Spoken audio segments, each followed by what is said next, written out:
Hey guys, Jay here. Welcome to another convention review. Today I'm talking about Kumoricon 2025. And just like every time I do these videos, there's going to be a companion video, which this companion video is going to be the merch and autographs from the convention, which you can get to down in the description. So, this is a little late. The convention actually happened well before this came out, and that is because I had HorrorCon videos to put out first, and that was the week right before Kumoricon. So the week of Kumoricon, these videos for that con came out, and then I had 3 vlogs. So, yeah, the week this was supposed to come out normally after the convention, which was the week after, was when vlog 1 of HorrorCon came out. So those have to come out first, and then these videos. So that's why these are late. Anyway, so Kumoricon takes place down in Portland, Oregon. Okay, so the convention was fine.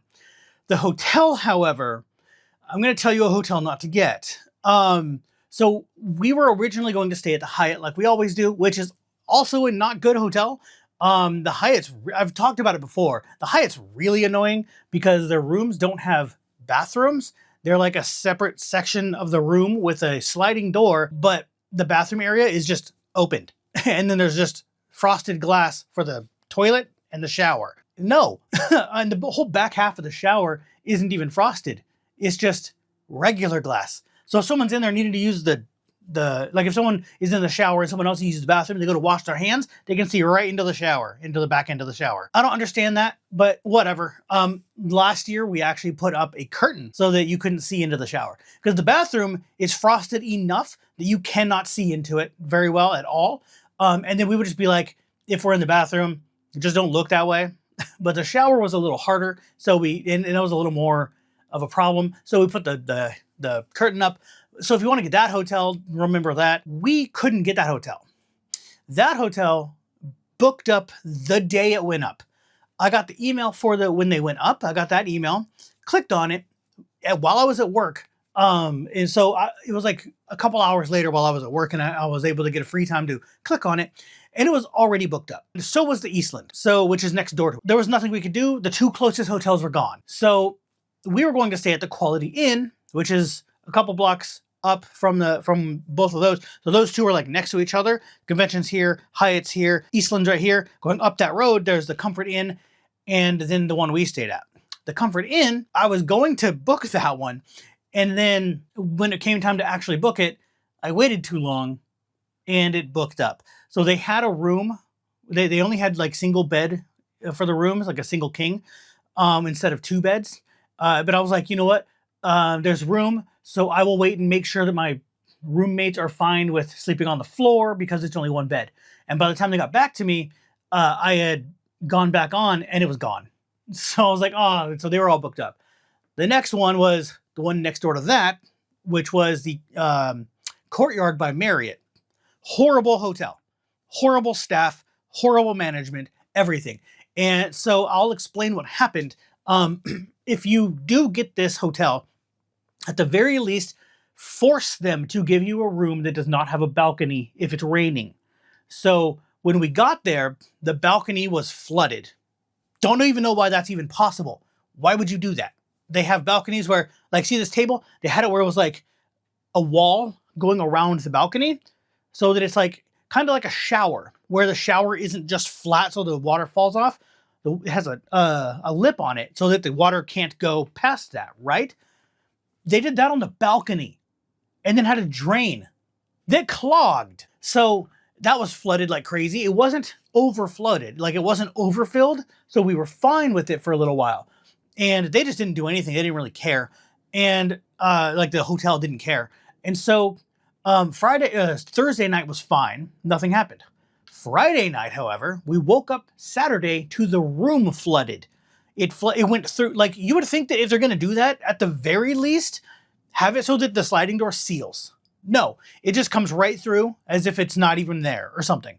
So the whole floor almost was drenched, and it was where you could like that kind of thing. It was gross. It wasn't, you couldn't see like rising water, but it was like where if you took a wet, damp towel and you squished it, it was like that. And so our roommates got up from their air mattress because this only also had 1 bed because that's all they had left. And they're like, why is the floor wet? And I was like, what are you talking about? And so we noticed that the floor was wet. All of Atlas's clothes basically had to get washed and well, they were dried because we tried to go wash it. And I even talked to the manager about this afterwards. I talked to them on Tuesday. I had called them and made complaints and stuff. And by the way, I got refunded one night. That was the flooded night, and one set of parking, which was $75 for the whole weekend. We had 2 parking, so they didn't even care about that. They're just like, well, we'll just give you 1 parking back. They're not going to do anything about it. There's nothing I can do now. So it's whatever. And they told us, oh, well, here's some money. They gave us money from the till, like quarters from their register, to go use the washer and dryer. Well, they gave us enough to use the washer and dryer, but didn't supply us with any soap. And when I went back down, I was like, well, here's the rest of your money back. We can't even use the washer. And they're like, why? I'm like, there's no soap down there. They're like, oh, it's over here. You have to buy it. Why do I have to buy it? It's your guys' fault for having a bad hotel that flooded. That's not our fault. We didn't do that. We didn't flood the room. We didn't make it have a thing so that it gathers water. That's not our fault. And so we couldn't wash anything because we had to pay out of our pocket for soap, for over expensive soap that a hotel sells. And I was like, no, that's not how that works. And the manager, when I talked to them on Tuesday, when I called them and talked to the management, they said, oh, my staff wouldn't say that. Well, they did. And that's why I can't do anything, because I'm not there to yell at them in person. So there's nothing I can do. So we just sat there. Luckily, that was early enough in the morning that it didn't ruin our day. We were able to switch rooms. It took about 2 hours, and we got out about 10 to 11 or something in the morning. So we were still able to get down to the convention early. And it was just overall a hassle. And then the elevators, they have 3. So they have a center one, and then, okay, so this is for me, this is gonna be left and right, but for you, it's probably backwards. But so if I'm looking at the elevator, and there's the middle one, the left one, and the right one, from my perspective. The left one never did anything. No one ever got that. No one we ever talked to got that. Turns out that is the service elevator. Nobody told us that. There was no signs, so it just looks like it's a broken elevator because it's not working. So the management said, oh, that's our service elevator. I was like, well, that would have been nice to know a long time ago. But it doesn't matter because it's whatever one opens, you know. The middle one, however, smelled like electrical burning. Like it was working too hard the entire weekend. The other elevator was just, it barely ever came down. Like we always got the middle one. And while that one was also smelled like burning and stuff, you could hear it squeaking. Like it was like, you could hear the gears squeaking and stuff. Like it was trying, too hard. And it would also take forever. Like multiple times it took more than 2 to 3 minutes to go from opening the doors, getting in, going up to the second floor, which is where we were the first time, and getting off. It took more than a couple minutes. That should be like 30 seconds to 45 seconds tops once you get in. There's no reason that should take 2 to 3 minutes. So I don't know. It's just horrible. But like I said, I did get that little refund. So that's something at least. It's better than nothing, but I don't know anymore. Yeah. So I would say just don't go to that hotel, maybe. Then when they moved us to the 5th floor, and it was a room that didn't have a balcony. So we didn't have that problem the rest of the weekend, which was only one night, but whatever. We didn't have the problem. However, problems aren't over yet. So when we were in that room, before we got there, we had someone helping us. That was one of the valet guys who he doesn't work for the hotel. The valet is like a separate thing that just the hotel contracts with. So they're not employees, but he helped us anyway. And then he got carts, he brought stuff to the room, all that kind of stuff. But while we were talking about drying the clothes and stuff, one of the housekeepers, none of the housekeepers spoke any English. Like I couldn't get anything out of them. And like, that's fine. I don't care if you don't speak English. I'm not against that or anything. Hire immigrants all the time. It's fine. But I can't communicate with them. We can't communicate with them. And it caused problems because we didn't want them to take the air mattress. Well, it's our friends. They didn't want them to take the air mattress, but they took it anyway because they didn't understand us. And so there was this big misunderstanding from that. And then if they were under the impression that we wanted it dried, why did they put it with the rest of theirs? It was in the room where they store them all. Why would you put it in there? First off, it's a completely different color. Theirs are like this tan color and come in this drawstring tan bag and stuff. This one's big, heavy, and blue. That's not even close to the same thing. And it's like 3 times, 4 times bigger. This is one that's like a huge one. And it's like the size of a queen bed. And the one they gave me was like this big. Rolled up, the other one's like this big. It's like twice the size. It's crazy. And I don't know how they did that. And it felt like they were trying to steal it or something. Because why would you put it with yours when it doesn't look like yours? There's no reason to do that other than theft. So our friends went down, basically threatened to call the police because they refused to go find it. They were like, no, we'll find it in the morning.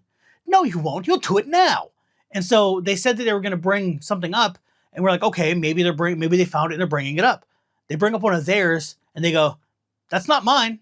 I'm going down there now. And they both went down there and threatened to call the police on them because at that point, they're stealing from us or from them.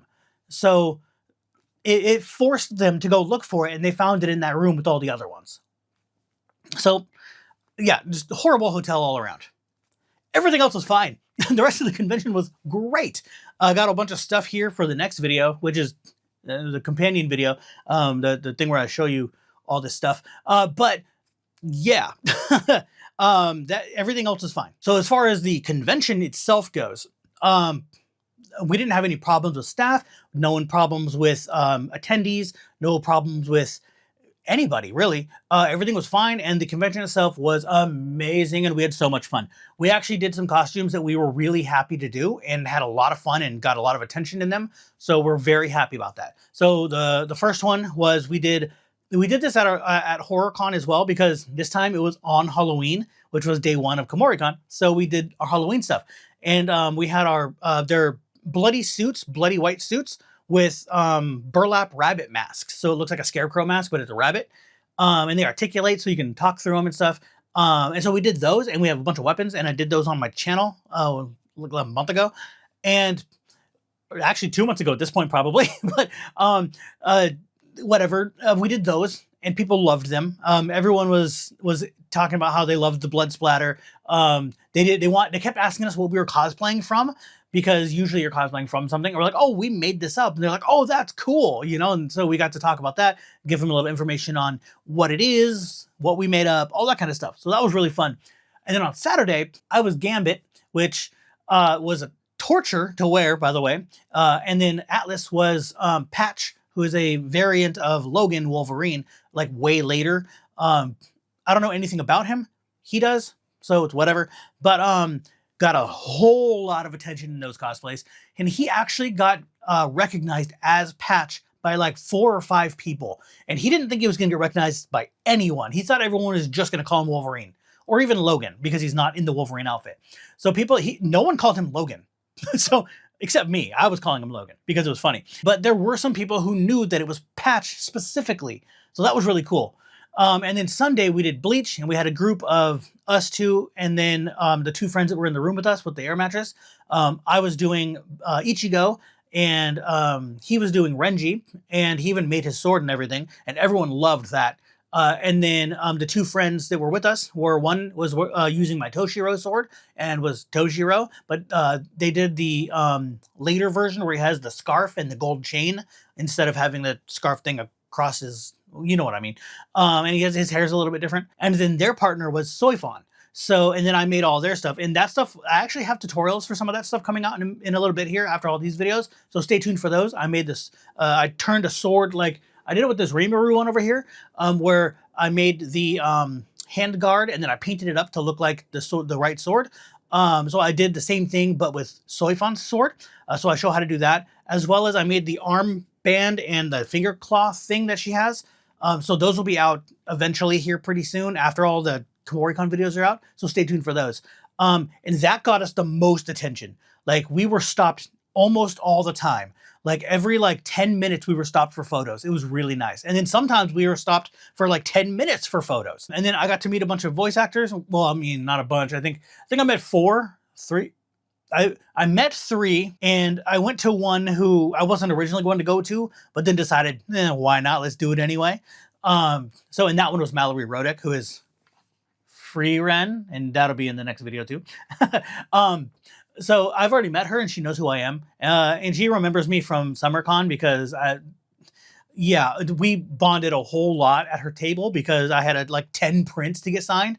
Well, I didn't get all of them signed, but she wanted to see all my prints and stuff. So we were talking for a while. So she got it, and she's liked all my stuff on Twitter and stuff, so she knows who I am. And then she was happy to see me, so it was pretty cool.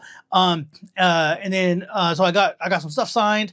The lines were all fast. The only one that wasn't fast was Mallory's, and it was not fast, but it was. I do ADA, so in the badges we got the ADA stickers because I have a bad left leg, so, and my back's pretty bad too. So standing for a long time physically hurts like really bad, and I have to use the ADA for that. And I try not to use it as much as possible. And whenever I can not use it, I won't. So if it's like 10 people in line, I'm not going to use it on that. Why? That's not that bad. So if it's like, if I know I'm going to be standing for like 45 minutes or something, yeah, I'm going to probably use it. But other than that, I won't use it. Yeah. So other than her, I went and saw a couple others, and it was really good. I don't think there's too much else to talk about, but I swear there was something I wanted to talk about, but I don't remember.